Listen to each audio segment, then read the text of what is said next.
Hello, John Talley, coming to you live from my garage with Partzilla.com. Excuse us, we're having a little bit of trouble with some internet issues, as I would imagine everybody in the United States is on it right now because we're all cooped up at home like we are, or like I am right now. So we decided, well, let's answer a few questions as you send them over to me, and maybe I can help you get that machine running that you've been ignoring sitting in the side of your apartment, your house, your garage, or wherever you may have it tucked away gathering dust.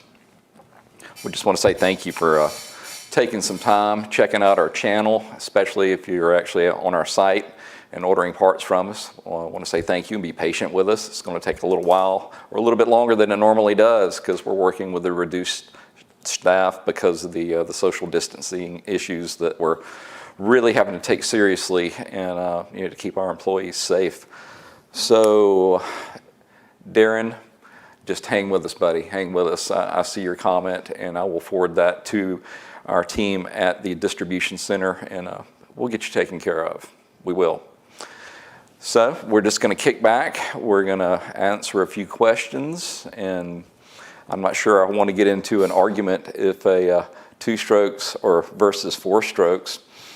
I like them both. They're motorcycles, so let's just leave it at that. I'm good with either. Of course, I grew up riding 2-strokes because that's pretty much, that was the de facto machine you wanted to throw a leg over back in, I hate to say, back in the 70s and 80s, but that's the way it was.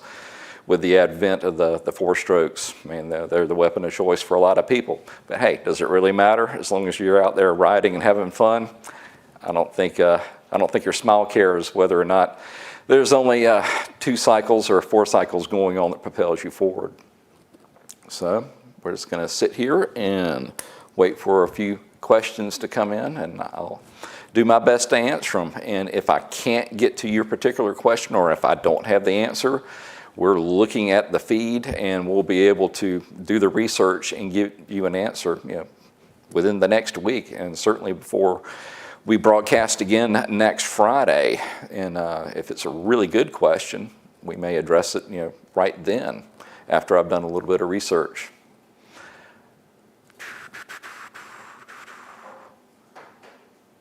Martin, thank you. So appreciate that.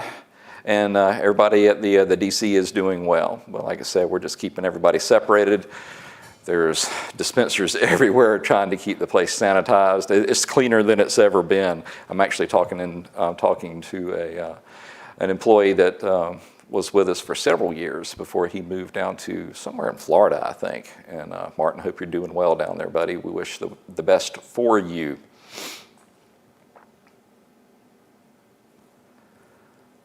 I think we're still trying to bring in our YouTube channel because I'm only seeing the Facebook questions at this point, Evan. YouTube just went. Okay. Do I need to refresh my screen? You should be fine once we start getting comments in from YouTube. Okay. Well, come on, guys. I know that everybody's sitting around there and has something that they want to ask me. We got a little bit of a rocky start here, but come on, let's see what you got. See if you can stump me. I've done it now, huh? So, whatever you want to ask, bring it on.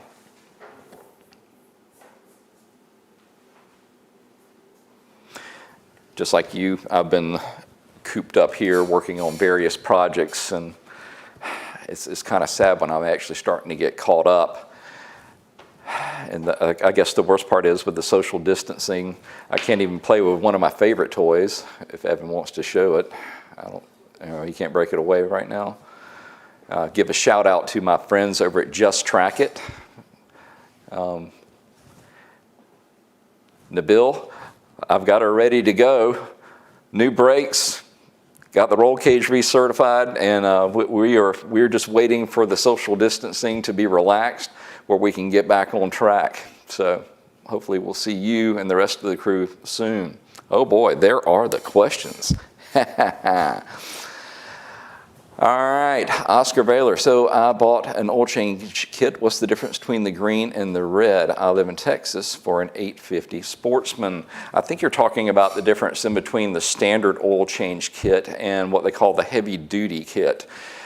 For what you're going to be doing with an 850 Sportsman, you can actually use either kit. It's just how much of demand you're going to put on the machine.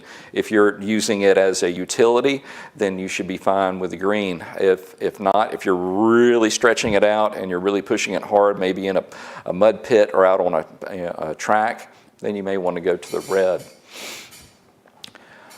Can I do a live video overhauling a YFZ450R? Well, I can't do a live one. That would, I think that would exceed what the YouTube will actually let us upload as a live, but we did do a top-end build on a 450R, so if you would reference that playlist, and I can walk you through at least doing the piston rings and getting the head remounted and torqued down again. When should I, see, Sean asked, when should I do the valves on my 2008 YZ250F? I can't give you an answer off the top of my head because you really need to reference your owner's manual. Its recommendation as far as the frequency of valve adjustment should be in there. But your real, I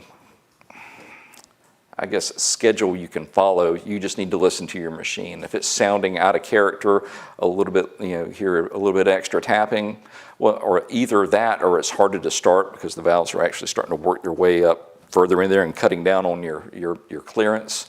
At that point, you need to go ahead and dive in there and get them adjusted.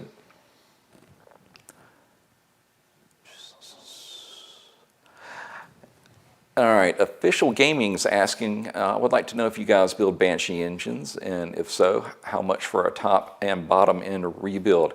I've actually never rebuilt a Banshee. I mean, it is one heck of a machine that Yamaha came out with, I think, in the mid-'80s. But if you're needing the equipment to do so, you might want to look into our website and check out the different garage kits, the garage buddy kits that Wiseco has. They have comprehensive kits that go all the way down to the crankshaft, all the way up to the top end. So you can buy one box that can basically do the entire engine. And I'm fairly certain that they do have one for the Banshee. So if you would check into that. As far as the cost, if you have somebody else do it, I think you're going to be at least into the 6 to 7 hour range times whatever rate they will be charging at that particular shop. And I've seen that range anywhere from $80 to as high as $120 in some of the metropolitan areas. All right, Dennis asked, I can't find this part in any of the drawings on the Partzilla website. Do you know why this is? How can I find the right part number? If you're sure that you have your particular make model it's correct and it's just not coming up on the screen, you can leave a comment here and we can get it over to our support team and they can help you find it. For the most part, it should be there, and if we have a mistake on our website, then certainly we want to know about it so we can get it corrected. So I'm sure they're taking notes right now as I'm talking. So we'll get that checked into it for you. Slick wanted to just say thank you for helping me save so much money on all three of my Honda Ranchers. Make maintenance and repairs very, very simple. Well, thank you, and that is a really good unit to work on. It's just one of the most popular ones out there for a reason, because it is a very strong unit.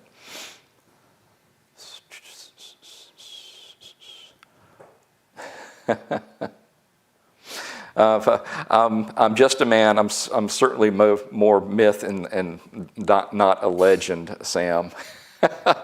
Have I gotten good at this? Just practice. I've spent a lot of time working on these machines, and it's not just a job. It's a passion I've had since I was 9 years old. So that goes without saying, and do what you enjoy and enjoy what you do. So for me, that's really easy. But thank you. You're quite welcome.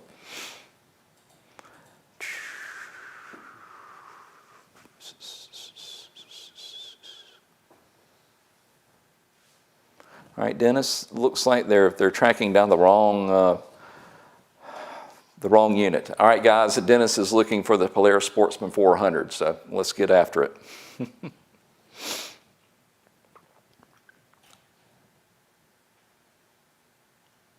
Just curious, Slick, if you're still on, you mentioned you had 3 Honda Ranchers. Were they or are they the 350 or are they the 420? I'm just curious. If you get a second, respond back to me, because I'll be here for at least another 15, 20 minutes. I will definitely be curious to see which one you have and which one you like better. Oh, the team is asking, did you say what year on that Polaris Sportsman 400? So if you would type that in, and they'll get it. They'll run down that parts list for you, or that part that you're looking for you. Hmm. No, right now I just see the. There is one Facebook that came up, but this is mostly YouTube. Sorry, but my editor is standing there asking me a couple of questions, but we're maintaining social distancing, so it's okay.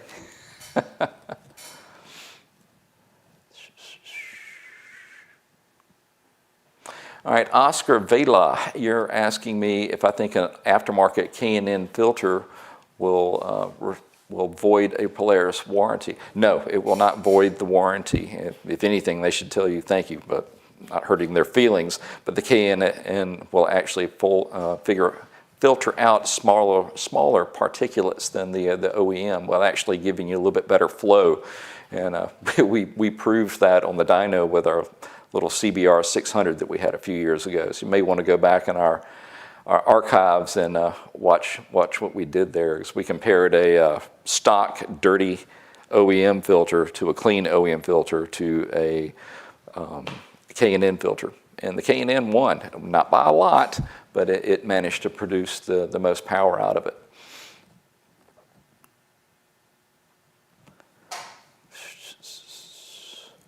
All right, Sam Shepard's asking, he's doing a Raptor 350 rear end bearing. Any recommendations on the best slide hammer to remove them? I have many bikes, so would like to know which fits best for most of the quads. There's a couple of different ones out there, and the one that I think that works the best, I believe it's made by OTC.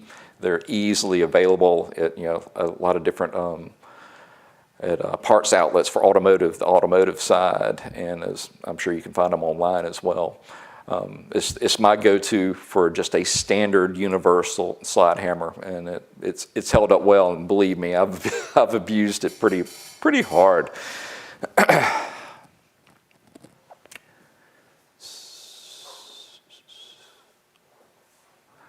Speaking of engines generally, Juan is asking me, what is the motor that you like to rearm and which is the least? I guess you're asking me which ones do I like the most and which one's the least. On the two-stroke side, I was always, and this goes back to my old motocross days, believe me, I wasn't that great, so don't bother trying to look on any AMA journals because I'm not going to show up. Always liked the Honda equipment, especially up until 1979. I think they had one of the strongest motors out there. Once they evolved into the 4-strokes, I've leaned more toward the Yamaha. So that's just a personal preference.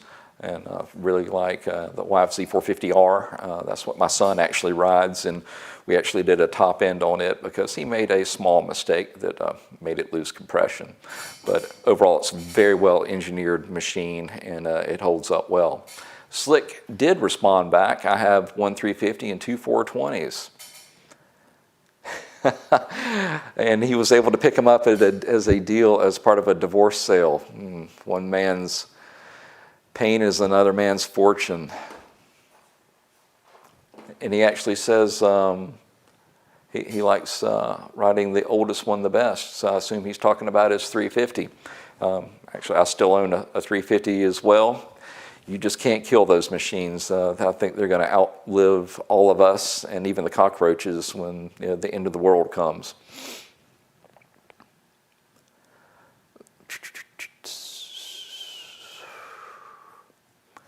All right, Gareth.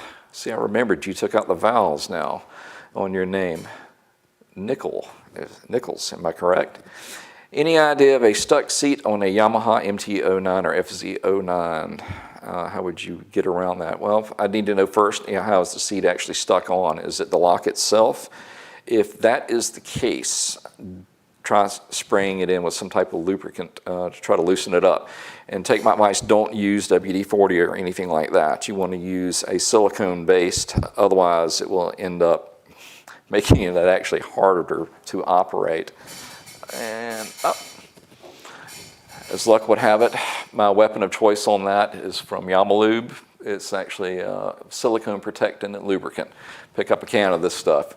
Can't go wrong with it.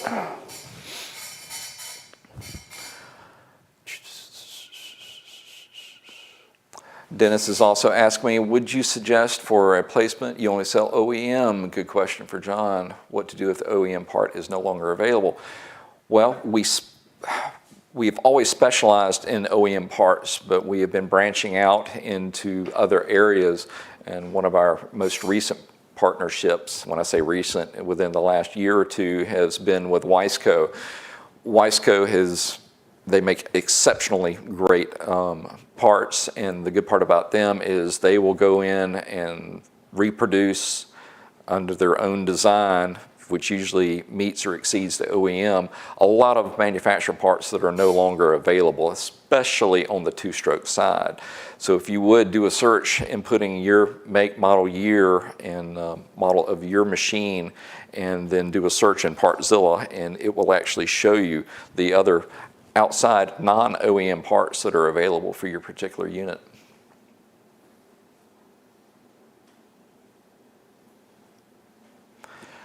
Michael is asking how to get in touch with me when you have questions. Well, this is one of those avenues that we promote, is to leave me questions here, because we do go back and read them. And also on our YouTube channel, whichever unit I'm working on, we go through and we scour those as well. So that is the best way to actually get in touch with me and for us to give you an answer to whatever question you may have.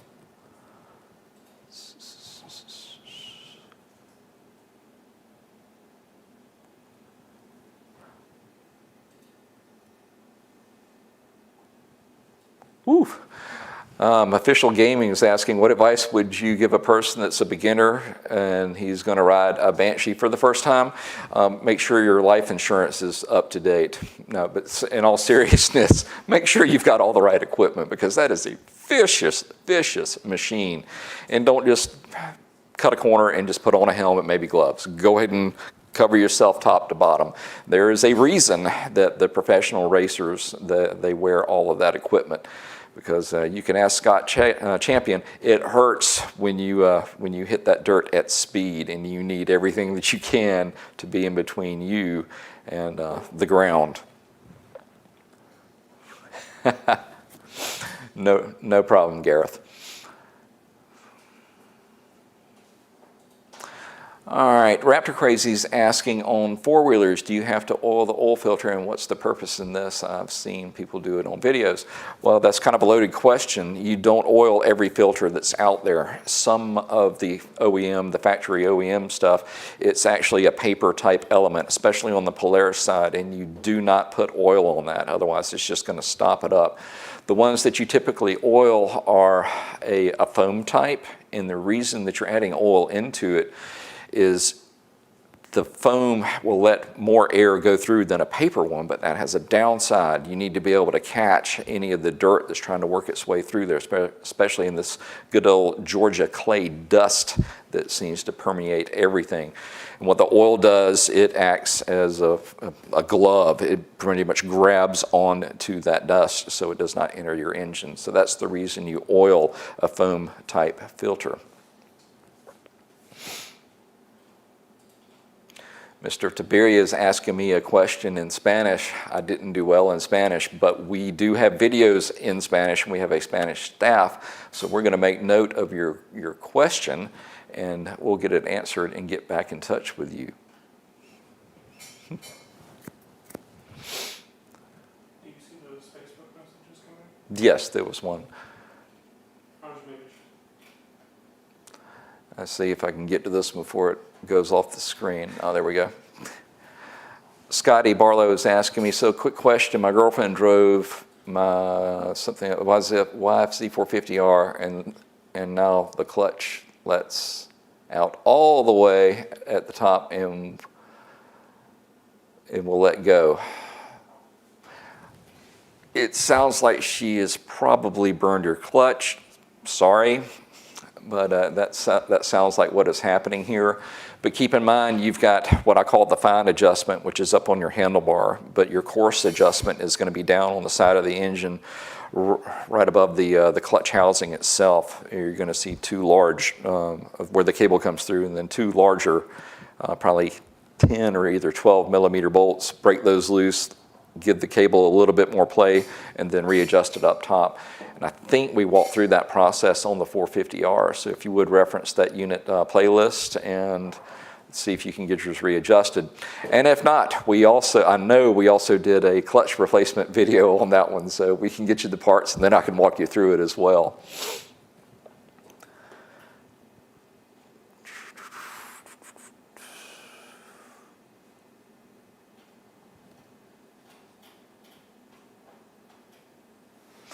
All right, Simone is asking me, salute from Italy.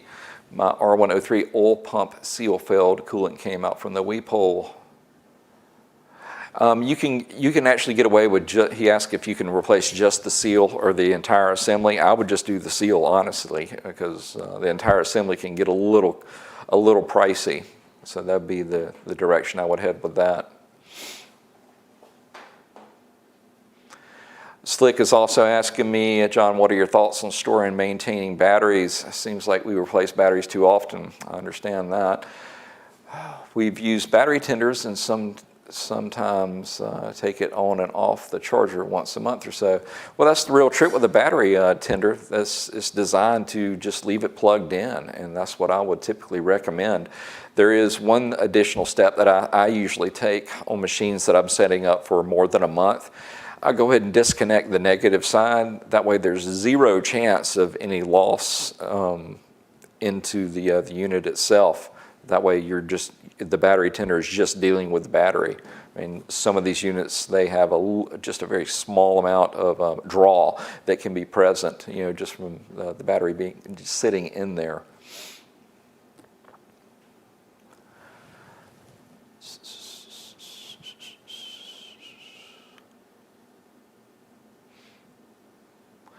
And Michael's asking about the GYTR parts and upgrades. Yeah, they are awesome, but they are kind of pricey. But if you're operating at that next level, it's definitely worth the money. So I'll save up a little bit longer to get the higher performance stuff. Nothing wrong with the factory stuff, but if you're wanting a little bit more out of it, yeah, the GYTR stuff it's impressive.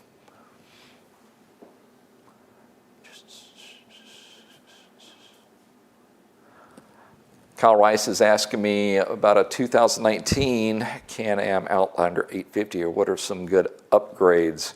Oh, good gosh, the sky's the limit there. It depends on what you're doing with it. I mean, if you're out to mud it, and then we've got a full selection of tires and rims, to get that dealt with. Or if you're wanting to lift it up, we can deal with that too, as well as the little bit stronger axles to actually tolerate the lift kits that are out there. So be careful when you're doing that. Just don't throw a set of big tires on it and not take into account the different stresses that it's going to add to the unit.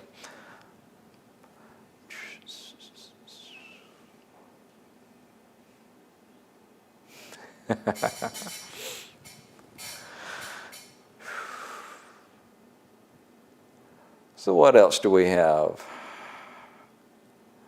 Any questions from y'all? I'm also watching as Partzilla is actually responding to these questions live. Thank you, sir, for the ones that I can't get to. Did you see Kim 599? Oh, no, I missed that one. Evan just brought it up to me. Öhlins, worth the money? Question mark. What are the benefits? Öhlins one of the leaders, if not the leader, in suspension components. And a lot of machines actually use them as factory OEM. Is it worth the money? I'd say absolutely. And the best example I can give you is we did that Grom giveaway, and we upgraded the suspension with a different shock and a front fork kit. And although I may be a little large for a Grom, one of our staff members took it out and enjoyed it so much, even though it was a brand new unit. We put over 300 miles on it, and he rode it before and after, and he said it was just a night and day difference. So especially if you're dealing with an entry-level machine with entry-level suspension components, Öhlins is just far and above a great decision to make if you're expecting to get some good handling out of your machine. Tanner's asking me when the next engine build is going to be. He'd like to see a YFZ450R done. Okay, well, I've done the 450R top end, but I think you're asking me to do a complete build. Well, okay, multimedia team, what engine do you want to rebuild next? How about y'all tell us what you want to see? Is it the 450R? I think the team needs to come up with the 5 engines and then put out a questionnaire and see which one you want me to build from scratch. I haven't done it in a while. I think my videographer/editor has recovered, and I think she might be up for another one of those builds. So let's figure out which one y'all want to see, and we'll do it.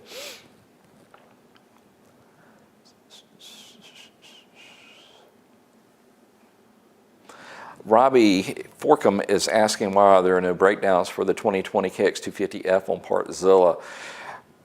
Because it's so new, that one particular model, we may not have been able to pull those images down from Kawasaki yet, but I bet you now that we've mentioned it and you brought it to my attention, something will happen about it. So give us a little bit of time, and if you would, leave us a note or a comment as to what part that you're looking for, and we'll go ahead and get that part number for you and then get it ordered and get it to you.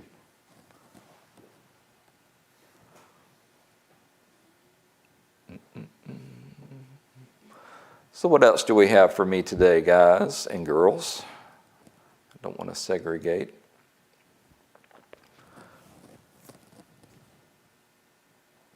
You're welcome, Robbie. All right, guys, we're coming up on about 30 minutes. Looks like the questions have slowed down a little bit, so I think we're going to go ahead and wrap this up. Well, listen, once again, this has been pretty fun, and I would imagine we're going to keep doing this, well, at least until this coronavirus thing gets under control and we can all get out of our houses and start playing with our toys again.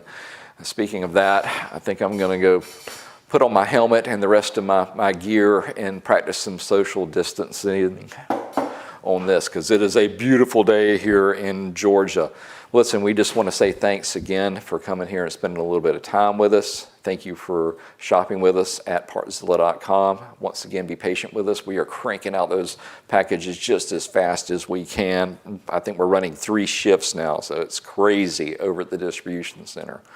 Once again, y'all be safe, be careful, have fun. We'll help you get those projects finished up, and hopefully we can all meet up in a group again one day.